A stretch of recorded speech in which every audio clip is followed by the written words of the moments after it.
Good morning students. I am Virnesh Jaiswal, your English teacher, again welcomes you in your English classes. Today I am going to teach you about the 6th chapter of English literature, that is Stephen Hawking. Okay student. So first of all, see all the topics related to the chapter which is given here. First is Stephen Hawking and his theory. Second, the fact of his life. Third, his early life. Fourth, his work for PhD and declaration of his disease. Next, his love, marriage and child. Next, got the post of Laurentian professor of mathematics. Next, his fame and books. Next, his attitude to life changes his weakness into his strength with equalizer. Okay student, now see the first topic, that is Stephen Hawking and his theory. Student, do you know about Stephen Hawking? क्या आपने कभी Stephen Hawking का नाम सुना है? सुना है तो बहुत अच्छी बात है, नहीं सुना है तो मैं आपको बता दूं, स्टीफन हॉकिंग एक बहुत बड़े फिजिसिस्ट थे, यानी भौतिक विज्ञान शास्त्री थे, और उन्होंने यूनिवर्स को अपने अध्ययन का विषय चुना हुआ था. Okay student, as the first line of your book is given, Stephen Hawking a British physicist choose understanding of the universe as his field of study. तो जब उन्होंने यूनिवर्स को चुना तो उनके सामने वो एक थ्योरी आई उनके सामने, जिसको उन्होंने सबको बताया, और वो थ्योरी थी ओरिजिन ऑफ यूनिवर्स. उनके अनुसार यूनिवर्स की शुरुआत एक बहुत बड़े बिग बैंग से हुई है. बिग बैंग मतलब महाविस्फोट, यानी अतीत में कभी बहुत बड़ा विस्फोट हुआ जिसके कारण इस ब्रह्मांड की उत्पत्ति हुई. और उन्होंने ये भी बताया कि यूनिवर्स का एंड जो होगा वो एक ह्यूज ब्लैक होल के रूप में होगा. बच्चों, क्या आपको पता है कि ब्लैक होल क्या है? ब्लैक होल बहुत दूर स्पेस में होता है और ये बिल्कुल काला होता है, क्योंकि ये लाइट सक करता है, यानी लाइट को सोखता है, लाइट को रिफ्लेक्ट नहीं कर सकता. आप ब्लैक होल को लाइट गजलर कह सकते हो, यानी लाइट खाने वाला कह सकते हो, लेकिन ये अपने नाम से ऐसा जाना नहीं जाता, क्योंकि नाम हमेशा कंफ्यूज करते हैं. आपने देखा होगा कि जो टोट की तरह शक्ल वाले होते हैं उनका भी नाम सुंदर या सुनैना हो सकता है और होता है. तो यहाँ नाम मैटर नहीं करता. ब्लैक होल में कोई होल नहीं होता. ये पूर्ण तरह से पदार्थों का एक बहुत ही टाइट पैक्ड समूह होता है. Okay student, now see the second topic, that is the fact of his life. बच्चों, उन्होंने जो थ्योरी थी यूनिवर्स की, उसने वैज्ञानिक जगत में एक कोहराम सा मचा दिया. बहुत सारे वैज्ञानिक उनकी बुद्धिमत्ता पर बहुत विश्वास किए और वो माने कि आगे चलकर इनकी बताई गई जो थ्योरी है वो फर्दर स्टडी में बहुत मदद करेगी. लेकिन उस समय तक बहुत कम लोग ही हॉकिंग के बारे में जानते थे, और उसमें से भी बहुत कम लोग ये जानते थे कि अभी भी हॉकिंग के रास्ते में बहुत सी रुकावटें हैं. क्योंकि वास्तविकता ये थी कि हॉकिंग जो थे वो टोटली इनकैपेबल थे मूव करने के, यानी चलने फिरने के योग्य नहीं थे, और वो ज़्यादातर अपना समय व्हील चेयर पर ही व्यतीत करते थे. उनको एक बहुत ही इनक्यूरेबल, यानी न इलाज होने वाली बीमारी मोटर न्यूरॉन डिजीज़ थी, जिसे कहा जाता था या अभी भी कहा जाता है amyotrophic lateral sclerosis.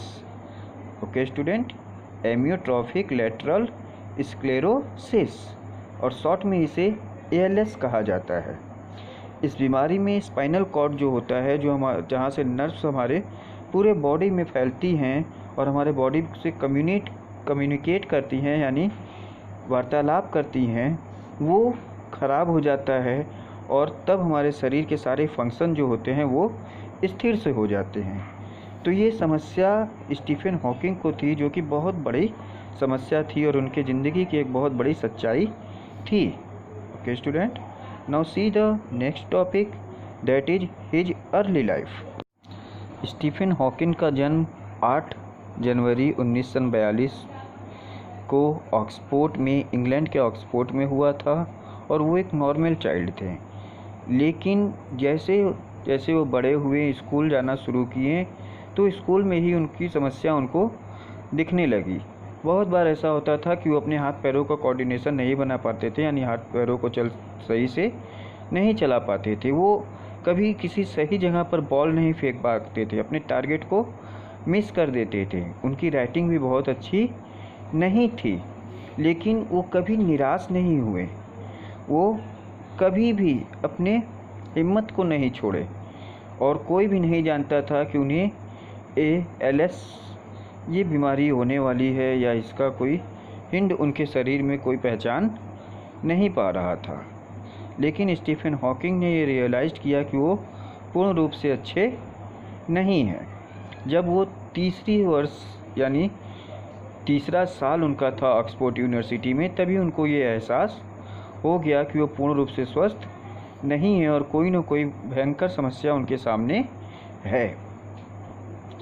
Okay student, now see the next topic, that is his work for PhD and declaration of his disease. 1962 यानी 1962 में हॉकिंग कैम्ब्रिज गए PhD की पढ़ाई करने के लिए, PhD की तैयारी करने के लिए, और वहीं पर उनके हाथ पैर उस समय भी ढंग से काम नहीं कर रहे थे। तो उनके पिताजी ने उनकी बीमारी को ध्यान दिया और एक्सपर्ट डॉक्टर से सब मिले। तो बहुत से टेस्ट कराने के बाद डॉक्टरों ने ये बताया कि इन्हें ALS बीमारी है, जिसके बारे में आपको पहले बताया जा चुका है। अब वहाँ स्टीफन बिल्कुल निराश हो जाते हैं, अपने होठों को बींच देते हैं।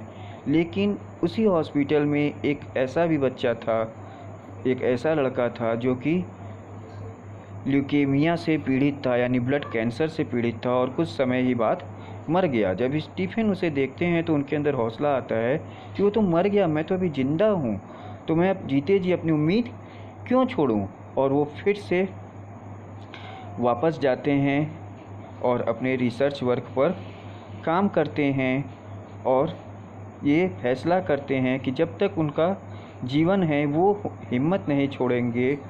और फिर वो पहले से ज़्यादा आनंदित रहने लगे, यानी अपने उस बीमारी के साथ भी वो अपने काम को अच्छे से कर। Now see the next topic, his love, marriage and child. जब हॉकिंग यंग थे उसी समय उन्हें जेन वाइल्ड नाम की एक लड़की से प्यार हुआ, जो कि उनके बारे में सब कुछ जानती थी और वो जानने के बाद भी उनसे प्यार करती थी।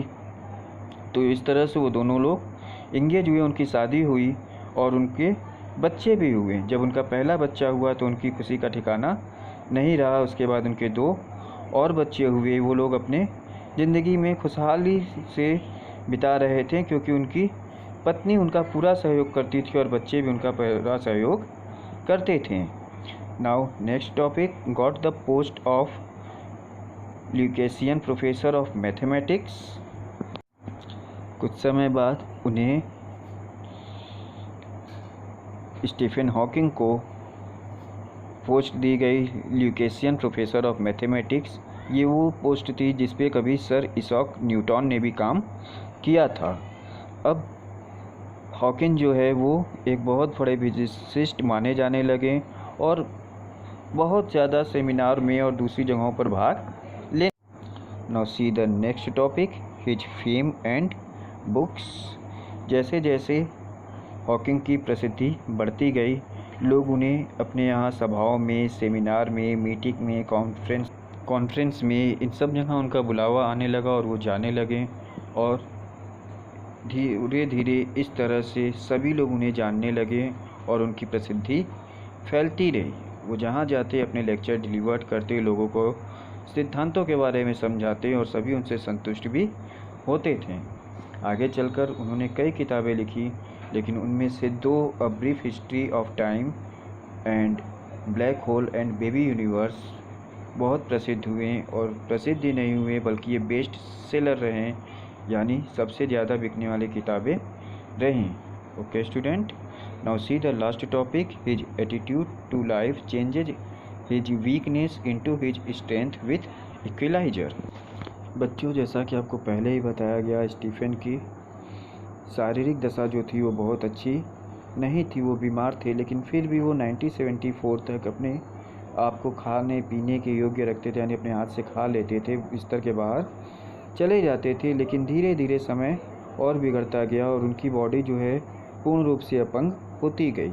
1985 में एक बार उन्हें निमोनिया हुआ, जिसके कारण उनकी शारीरिक क्षमता और भी ख़त्म हो गई और वो पूर्ण रूप से बिस्तर पे आ गए और उनकी आवाज़ भी चली गई।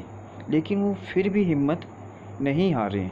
वो अपनी आँखों के ब्रो से यानी भावों से अपनी इशारा करके वर्ड को सेलेक्ट करते और लोगों को बताते। इस तरह से वो डिबेट करते, यानी अपनी बातों को लोगों के बीच में पहुंचा सकते थे। लेकिन इस प्रक्रिया में बहुत समय लगता था। तो उनके मदद के लिए जो सामने आया वो थे वाल्ट वॉल्टोज, एक कंप्यूटर एक्सपर्ट जो कि कैलिफोर्निया में एक्सपर्ट के रूप में काम करते थे। उन्होंने एक ऐसा कंप्यूटर प्रोग्राम बनाया जिसका नाम इक्विलाइजर है। वो उनको स्क्रीन पर शब्दों को पढ़ने में और उन्हें जनता के सामने डिलीवर करने में मदद करता था।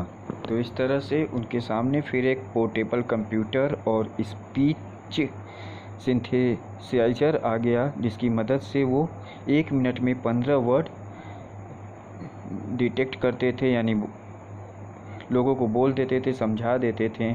और बच्चों, इस तरह से वो अपनी हिम्मत से अपनी पूरी ज़िंदगी, असहाय होने के बाद पूरी ज़िंदगी तक काम करते रहें। अक्सर वो अपने आप से कहते थे, एएलएस तुम बहुत बुरा कर सकते हो, लेकिन तुम मुझे झुका नहीं सकते, तुम मुझे तोड़ नहीं सकते।